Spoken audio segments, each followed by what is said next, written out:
পৰম শ্ৰদ্ধাৰ গণতন্ত্ৰৰ চতুৰ্থ স্তম্ভত নিয়োজিত সন্মানীয় সংবাদকৰ্মীসকল, পোনতে আজি যেহেতু বিশ্ব শিশু দিৱস, সেইবাবে মই সকলো শিশুলৈ পোনপ্ৰথমতে বিশ্ব শিশু দিৱসৰ আন্তৰিক কৃতজ্ঞতা জ্ঞাপন কৰিলোঁ।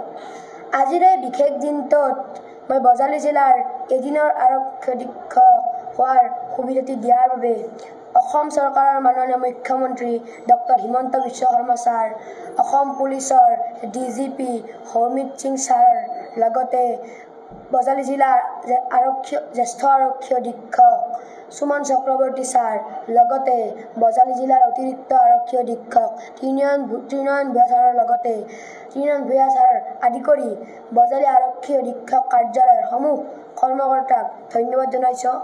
মোৰ সৰুৰে পৰাই আৰক্ষী অধীক্ষক হোৱাৰ মন, সপোনটো পূৰণ কৰিব পাৰিম নে নোৱাৰিম নাজানো, কিন্তু মনে প্ৰাণে চেষ্টা কৰিম।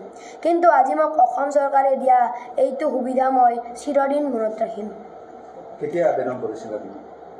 মোৰ জন্মক্ষণৰ লগত দেশ সেৱাৰ ভাৱ জড়িত হৈ আছে, কাৰণ মোৰ জন্ম 15 আগষ্টত। আশা কৰোঁ ভগৱানে মোক এই ক্ষেত্ৰত আশীৰ্বাদ প্ৰদান কৰিব। বৰ্তমান অসমত শিশু অধিকাৰ সপ্তাহ চলি আছে। শিশুসকল ধৰণীৰ সম্পদ, সেয়েহে শিশুসকলৰ উজ্জ্বল ভৱিষ্যত গঢ়ি তোলাৰ বাবে প্ৰত্যেকগৰাকী অভিভাৱকে দায়িত্ব লোৱা উচিত। বিশেষকৈ বাল্য বিবাহ, শিশু শ্ৰমিক, শিশু সৰবৰাহ আদি ক্ষেত্ৰ ৰোধ কৰাৰ ক্ষেত্ৰত চৰকাৰৰ প্ৰশাসনৰ লগতে প্ৰত্যেকগৰাকী অভিভাৱকৰ কিছুমান দায়িত্ব থাকে।